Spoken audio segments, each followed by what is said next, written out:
It's time to talk turkey and brisket and sausage, all the good stuff in life. And by now you've probably seen Texas Monthly's list of top 50 barbecue spots in Texas.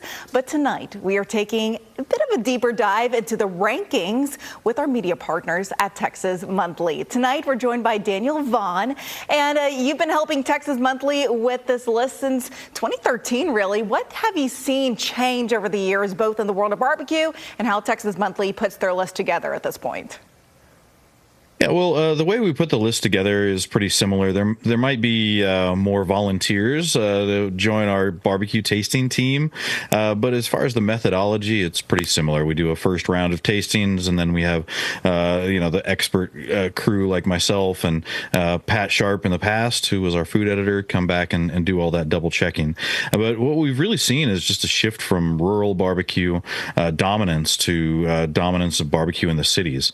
It's really the big cities that have by far the best barbecue joints, around the state, and that's really a whole lot different from back in 2013 and the list we had before then. Well, North Texas really reigns supreme, right? And several barbecue spots here in North Texas on the list, including 2 in the top 10. What made Dane's Craft Barbecue and Goldie's Barbecue stand out to y'all? Dane's, it's grown from its food truck days, and they found a home there in Aledo, and just every single item got a little bit better is really what it came down to. They were in our top 50 before, but they really impressed us just with their quality and consistency this time.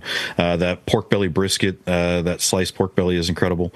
Over at Goldie's, they were number 1 last time, number 3 this time. That's quite an achievement to go back to back like that. I don't know if anybody puts together a better just simple tray of barbecue when it comes to the smoked meats. I take people there and they're always come away impressed. Slow Bone has been in our top 50 before and remains there. They have a huge variety that they offer with the fried chicken and the pork ribs and their smoked chicken as well. That's my wife's favorite anyway. Ooh, I love a good smoked chicken. You're making me hungry over there.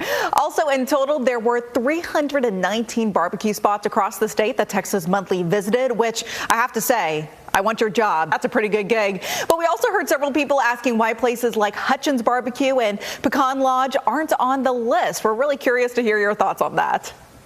Yeah, they've been favorites in the past for sure. Both of them have really reached legendary status, I think, locally. With Hutchins Barbecue with that Texas Twinkie, and Pecan Lodge with their Deep Ellum location. They've got Tom Cruise though. They don't need Texas Monthly. But it really just comes down to how competitive it is and how many great barbecue joints enter the scene every 4 years. We do this every 4 years because we really want a fresh look at what's happening in Texas barbecue. And Pecan Lodge is. While I really enjoy the barbecue there, they really haven't done much to change since they've opened in Deep Ellum about a decade ago. And then you've got Hutchins Barbecue, who, they do have a challenge. They've got they're open 7 days a week for lunch and dinner, similar to Terry Black's in Dallas as well. With that comes certainly a lot more opportunities to eat their barbecue, but also just a much harder time to serve it consistently great. Now, let's get to number 1. What took Burnt Bean Company in Seguin to the top of the list? Yeah, just about like 50 minutes outside of San Antonio, small town. They're right in downtown. They've just got, they have a huge menu. They offer so many different specials, whether it's their smoked chicken with fideo on Fridays, their big beef ribs on the weekends, the Korean short ribs on Sundays. And then they have this Sunday breakfast service, which is really unique. But it was really barbecue centric with sliced brisket, huevos rancheros, these beef cheek barbacoa, which they call tatema, after what Ernest Cervantes, the pitmaster there and chef, cooked when he was growing up in Uvalde, and the Blue October, named after his favorite band, which is a sliced brisket sandwich with cream cheese strawberry jam on a croissant. So they do have that incredible variety, but they always serve it with incredible consistency. Every time you go in, you're going to be blown away at Burnt Bean. Well, this list comes out every 4 years, and if you could cook up the future, what would you see happening with the Texas Monthly tradition? What do you see happening in 2029 as well? Well, I think one of the things that surprises people every time this list comes out is how much turnover there is and how much the list changes. And I think that's what we'll see again in 2029. We will have roughly half the 25 remain on that top 50 and half new spots because there is so much great new barbecue blood coming to Texas.